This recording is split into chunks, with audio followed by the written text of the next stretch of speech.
ഒരു ചെറിയ ഗ്രാമത്തിലെ സ്കൂളിൽ പിന്നാമ്പുറത്തുള്ള പഴയ മരം ബെഞ്ച് ഒരാളുടെ സ്ഥിരം സ്ഥലമായിരുന്നു. അവളുടെ പേര് അദിതി. അവൾ വളരെ ശാന്തയായ പെൺകുട്ടിയായിരുന്നു. ക്ലാസ്സിലധികം സംസാരിക്കാറില്ല. പക്ഷെ ആ ബെഞ്ചിലിരുന്നാൽ അവളുടെ ലോകം പൂർണ്ണമായിരുന്നു. അവിടെ അവൾ ദിവസവും എന്തോ എഴുതും. ചിലപ്പോൾ ചിരിക്കും, ചിലപ്പോൾ നിശബ്ദമായി ആകാശത്തേക്ക് നോക്കും. ഒരു ദിവസം പുതിയ ഒരു വിദ്യാർത്ഥി സ്കൂളിലെത്തി. അവന്റെ പേര് രാഹുൽ. അവൻ കുറച്ച് കളിക്കാരനും സംസാരപ്രിയനുമായിരുന്നു. ആദ്യ ദിവസം തന്നെ അവൻ ആ പഴയ ബെഞ്ചിലിരുന്ന് അദിതിയെ ശ്രദ്ധിച്ചു. "നീ ഇവിടെ ഒറ്റയ്ക്കിരിക്കുന്നതെന്തിനാണ്?" അവൻ ചോദിച്ചു. അദിതി മിണ്ടാതെ ഒരു നോട്ട്ബുക്കിലേക്ക് നോക്കി. "ഇതെന്റെ സ്ഥലമാണ്." രാഹുൽ ചിരിച്ചു. "പക്ഷേ സ്കൂൾ എല്ലാവർക്കുമല്ലേ?" അവൾ ഒന്നും പറഞ്ഞില്ല. അടുത്ത ദിവസങ്ങളിൽ രാഹുൽ അവളുടെ അടുത്തേക്ക് വരാൻ തുടങ്ങി. ആദ്യം അവൾ അവനെ അവഗണിച്ചു. പക്ഷെ പതിയെ അവന്റെ സംസാരങ്ങൾ അവളുടെ മൗനം പൊളിച്ചു. "നിനക്കെന്താണിഷ്ടം?" അവൻ ചോദിച്ചു. അദിതി കുറച്ചു നിമിഷം മിണ്ടാതെ നിന്നു. "എഴുത്ത്." "എന്തെഴുതും?" അവൾ നോട്ട്ബുക്ക് തുറന്നു കാണിച്ചു. "ചെറിയ കഥകൾ, ഒരാളെക്കുറിച്ച്." "ആർക്കുവേണ്ടി?" അവൾ മൃദുവായി പറഞ്ഞു. "അറിയില്ല." കാലം കടന്നു. അവരോരോ ദിവസവും ആ ബെഞ്ചിലിരിക്കും. രാഹുൽ അവളെ ചിരിപ്പിക്കാൻ ശ്രമിക്കും. അവൾ ധീരെ ധീരെ തുറന്നുവരും. അവരുടെ സൗഹൃദം ഒരുപാട് അടുത്തായി. ഒരു ദിവസം രാഹുൽ പറഞ്ഞു, "നാളെ ഞാൻ ഇവിടെ നിന്നു പോകും." അദിതിയുടെ കയ്യിൽ പേന നിശ്ചലമായി. "നീ തിരിച്ചു വരുമോ?" അവൻ ചിരിച്ചു. "നീ ഇവിടെ എഴുതുന്നത് ഞാൻ വായിക്കാനായി വരും." അവൻ പോയി. ദിവസങ്ങൾ കടന്നു. സ്കൂൾ അതേപോലെ, ബെഞ്ച് അതേപോലെ. പക്ഷെ അവനില്ല. അദിതി ഇപ്പോഴും എഴുതും. പക്ഷെ ഇപ്പോൾ ഓരോ പേജും ഒറ്റ വാക്കോടെ അവസാനിക്കും. കാത്തിരിക്കുന്നു. വർഷങ്ങൾ കഴിഞ്ഞു. ഒരു ദിവസം സ്കൂൾ പിന്നാമ്പുറത്ത് ഒരാൾ നിൽക്കുന്നു. അദിതി തല ഉയർത്തി നോക്കി.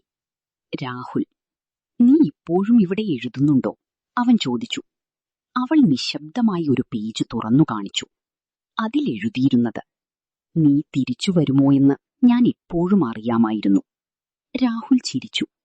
"അപ്പോൾ നിന്റെ കഥ ഞാൻ പൂർത്തിയാക്കാം." ആ ദിവസം സ്കൂളിന്റെ പഴയ ബെഞ്ച് വീണ്ടും സാക്ഷിയായി. ഒരു മൗനത്തിൽ ആരംഭിച്ച പ്രണയം വാക്കുകളായി പൂർത്തിയായി. എറണാകുളം ജംഗ്ഷനിൽ രാത്രി അവസാന ട്രെയിൻ പുറപ്പെടാൻ തയ്യാറെടുക്കുകയായിരുന്നു. പ്ലാറ്റ്ഫോമിൽ ആളുകൾ കുറവായിരുന്നു.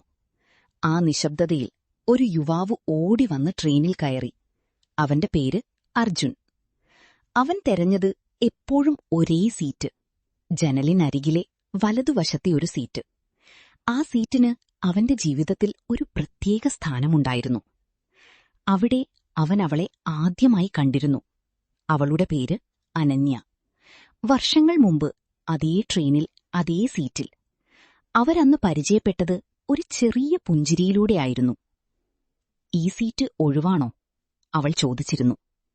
അവൻ ചിരിച്ചു. "ഇന്നു മുതലല്ല." ആ യാത്ര ഒരു തുടക്കമായിരുന്നു. പിന്നീട് അവരോരോ ദിവസവും അതേ ട്രെയിനിൽ യാത്ര ചെയ്യാൻ തുടങ്ങി. സംസാരങ്ങൾ ചെറിയതായിരുന്നു, പക്ഷേ ഹൃദയം വലിയ ബന്ധം പണിതു. ട്രെയിൻ അവർക്ക് വേണ്ടി ഒരു ലോകമായി മാറി. ഒരു ദിവസം അനന്യ പറഞ്ഞു, "ഞാൻ മറ്റൊരു നഗരത്തിലേക്ക് മാറണം." അർജുൻ നിശബ്ദമായി നിന്നു. "നീ തിരിച്ചു വരുമോ?" അവൾ ചിരിച്ചു. "ഈ ട്രെയിൻ വരും തോറും." അവൾ പോയി. അന്നുമുതൽ അർജുൻ ഓരോ ദിവസവും അതേ ട്രെയിനിൽ കയറും, അതേ സീറ്റ് തെരഞ്ഞെടുക്കും. പക്ഷെ ഇപ്പോൾ അതൊറ്റ സീറ്റു മാത്രമായിരുന്നു. വർഷങ്ങൾ കടന്നു. ഒരു ദിവസം അവസാന ട്രെയിൻ പുറപ്പെടുമ്പോൾ അർജുൻ വീണ്ടും അതേ സീറ്റിലിരുന്നു. ജനൽ വഴി പുറത്തേക്ക് നോക്കി. മങ്ങിയ വെളിച്ചം. പെട്ടെന്ന് ഒരു ശബ്ദം. "ഈ സീറ്റ് ഇപ്പോഴും ഒഴിവാണോ?" അവൻ തല തിരിച്ചു നോക്കി. അനന്യ. അർജുൻ ഒന്നും പറയാനായില്ല. അവന്റെ കണ്ണുകൾ നിറഞ്ഞു.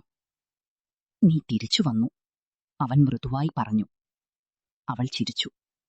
"ഞാൻ പറഞ്ഞില്ലേ, ഈ ട്രെയിൻ വരുമ്പോൾ ഞാൻ വരും." ആ രാത്രി അവസാന ട്രെയിനിൽ 2 സീറ്റുകൾ വീണ്ടും നിറഞ്ഞു.